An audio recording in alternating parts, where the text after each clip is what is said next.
Let's talk about coaching searches writ large. How many? There's 3 open now. What do you think the number is going to be? What's your best guess? Crystal ball it for me. I've said all along, I've said 7 to 10, and I still believe that to be the case.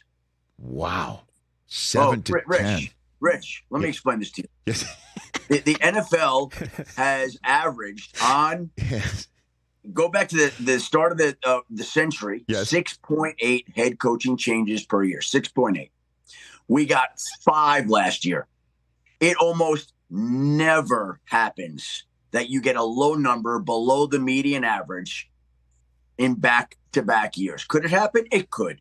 But if you go back and look, you almost always get 12 to 13 to 14 in a 2-year stretch. I'm playing the percentages and odds, and I could probably match it up as well, but we'll get, I believe, at a minimum 7. 7. Okay. And I think probably more. Okay. In the end. Wow, probably more. All right. Well, Commanders were obviously, unfortunately for Ron Rivera, and that's the problem with these conversations is you and I both know these people mostly, and it's tough to just talk about who's going to lose their job or not, but this is the National Football League. So it's become sport for better or worse. I don't like it, and I try to avoid it as long as possible, but when you're coming up to the last weekend of the season, it's just a part of the conversation the way playoff clinching scenarios are. It just is. Like that's how it is, so unfortunately. The Commanders are 1. What's your latest reporting on the Patriots? What do you have for me there with that subject matter? I guess I would say that would be a potential other spot, of course, right? And Bill Belichick, I don't think is ready to retire. I think he wants to keep coaching. But I just think it's a situation where there's been speculation all year about this, right? Yeah. Right, Rick? Oh, yeah, sure. Yeah. I'm listening. Have you heard anybody stop it? No. Right. Neither have I.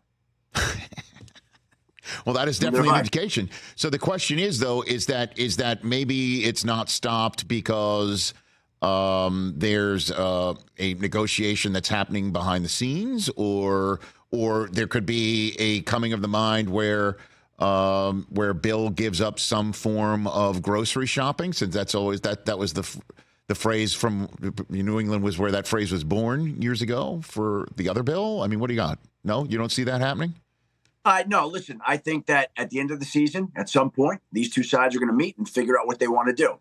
And we'll see where it goes from there. I think, most people believe that somehow the question is, how do they figure out a way to dissolve the relationship? I think that's what most people believe. Now, we'll see what actually happens in a meeting, and anything can. They've been together a long time. We've known plenty of people who plan for their marriage to break up only to stay together and try to make it work.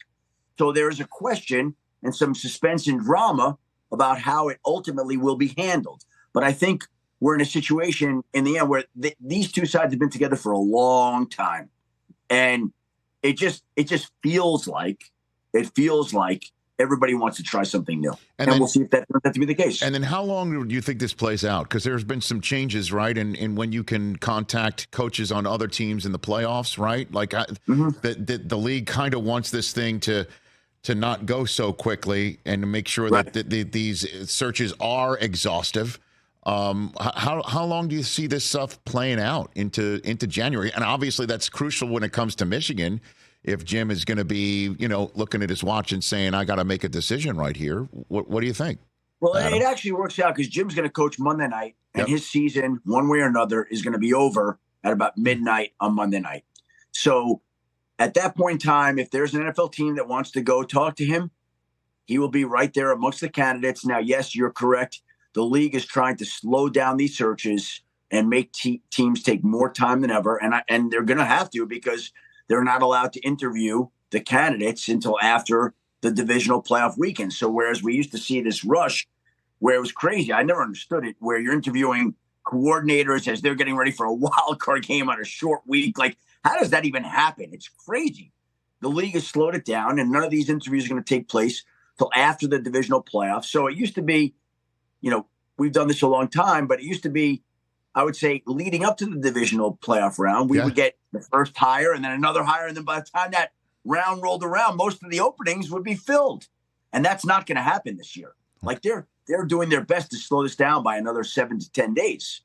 And so there's time for everybody. There's no rush on anything. And that means that when the season ends, whether the Kraft family and Belichick meet on Monday or Tuesday or Wednesday next week or at the end of the week, it doesn't really matter because there's time for everybody to do what they need to do in a thoughtful, responsible manner. Catch the Rich Eisen Show every single day on the Roku channel, 12 to 3 Eastern, for free.